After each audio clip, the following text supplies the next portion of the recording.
But it's funny how you're talking about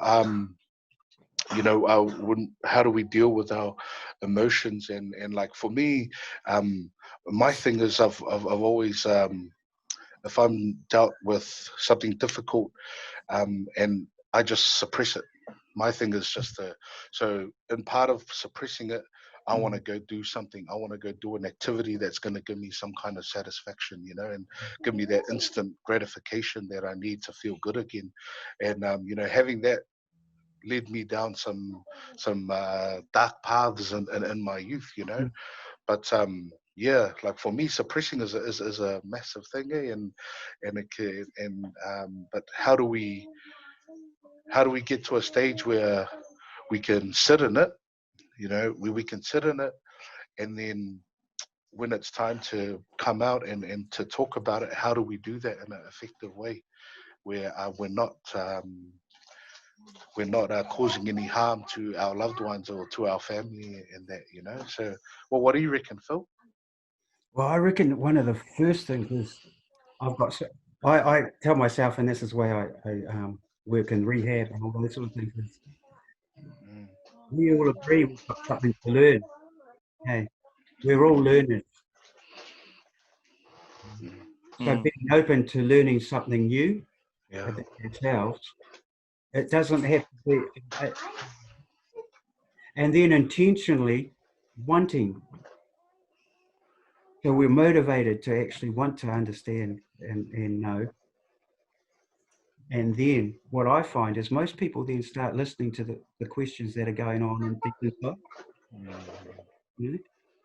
And then once you can help people understand what they're really wanting to, the self-talk that's going on inside the bubble, in the bubble, because we're in a bubble, but it's an internal bubble, and you start turning down the volume of the noise that sometimes the self-talk, the stuff that goes on in our heads. We have about, on average, 50,000 thoughts a day. That's what they say, are sparking up. It's a lot of energy. There's a lot of thinking. And we're designed to filter out a whole lot of stuff. And some of the stuff we do, which means we're actually the mind's an incredibly powerful space. But some of the things we need to filter out, we need to identify first. What really has got our attention. And so, classic CBT is actually thinking about our thinking, Mm, and trying to break that down. But I think for me, it's people avoid, and I've done this a lot too, avoid facing stuff that's going to be painful, right? So there's a lot of activity and a lot of stuff that we can do to ourselves, which is really just avoidance behavior. yeah. And this is the classic case for those who are in addiction, who are addicted to a substance or their substance use is hazardous. Generally that's what's going on for people. There's some sense of something that's threat, and it develops over time. So there's a thing about turning the light back on, and this situation that we're in now really can be quite challenging and confrontational because there's no distractions that are easy to get to, So we're fully in the bubble. And then there's the other thing that I think about, and now this bubble has this big mirror in front of us, and it might be showing up things that we don't like to admit are there, or we're really uncomfortable looking at and seeing. So, and for us, we're privileged because we actually had to do some work on ourselves in that space, and then work with a lot of people in that space, and we know that's not a fearful place for us. But for people who, wow, spotlight is really on. What am I about? Who am I? What do I really want out of life? The big life purpose questions. They're difficult. And when you're in isolation, if you're starting to have those thinking, who do you turn to have that chat? Right on, bro. Right on. Hey. So you said, like, hey, now, how's, bro? You know, that's that. I think those sort of things are getting to places where you can have a conversation with like-minded and also people who aren't like-minded. But at least you're having the conversation, and you're one of the things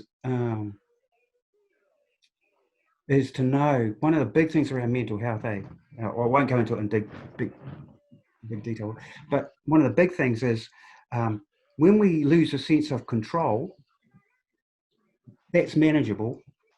We generally have some worry, right? When we feel that it's overwhelming us, that's anxiety. So things can go wrong and we can handle it and we can manage it. We're okay. You know, we don't like it. It doesn't feel good, but we're okay. But when it becomes an overwhelming sense of we can't get through this, then the anxiety becomes a lot more present, you know. So my thing is around that is there'll be a lot of people who are realizing that perhaps some of the things that they thought would get them through aren't. So there's a sense of loss, but there's also this impeding sense of something overwhelming coming. And they'll be experiencing anxiety maybe for the first time at that level. Yeah. So that's the place that reach out, talk to people. You know, that's the bit. In public health mission, you're saying acknowledge your feelings. Well, there can be a bit of a thing to get over, to acknowledge that actually we're not maybe as strong as we thought we were because we're having these feelings. It's not that we don't have strength. It's that there are some people who thought that they could handle this better than what they can. So it leads into a kind of like, and then they flip out, and then they do that second level of thinking, oh, out. That's not me. You know that thing? Not me. That's not how I am. How did this? That was out of character. That was out of character. Nice. I think picking up on what you were saying around, I've been writing this thing, and I'm not sure whether it's going to be a letter that I post and put out there or whatever. But a part of it is our biggest challenge, if you like, is how do you hold on to the positive emotions and keep encouraging those without diminishing the real pain that people are in. And to me, I like this idea about this, you know, how we get our second wind. Like a lot of us, like for people, when you get to that point where we're exhausted, with something, we're exhausted, we're just tired. Blah, blah, blah, blah. What is it that we use to give us that second wind, which gives us that next boost of energy? Because I think that's what we're up for over the next, as we come out of lockdown. You know, and really digging deep for that little bit. But also exhaustion can come at us in a way that is really unexpected. You know that thing where the straw that breaks the camel's back. And then you go back over it and you work out, oh, this is why, this happened. But what had happened is there's accumulation. Something has accumulated and got to a point, you know. And then it's just a little thing. You know. So my thing is, we're in a race. I'm in a race in this life, but I don't want to be exhausted again. You know. So I've been pacing myself. This is for the counsellors out there, or the mental health, or whoever's working in this space. And we've got to live our lives, and really not exhaust ourselves too much. So.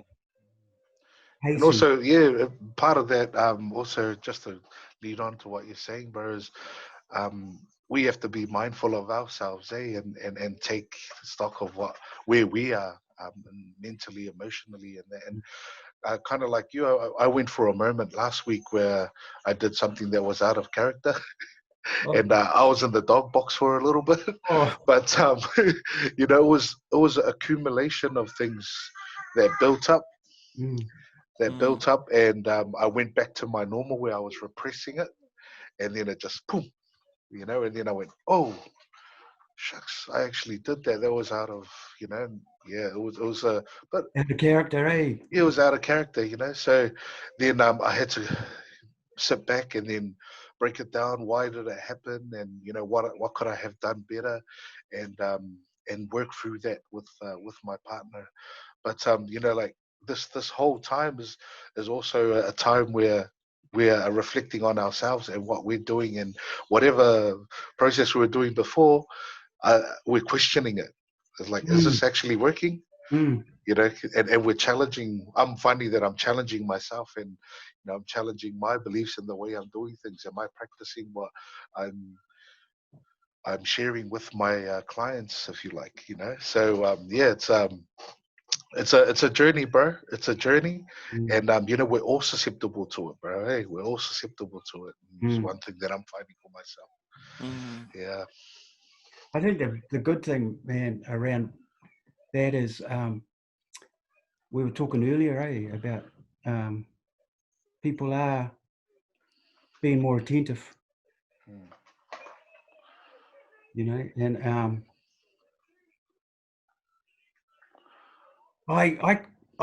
my outings, I was saying earlier, was is now going to get the groceries.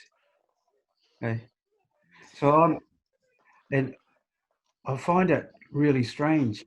It's orderly and it's quiet, and hopefully you might have like 3 sentences of conversation over the counter when you're paying, and then we shuffle out and get home. Hey,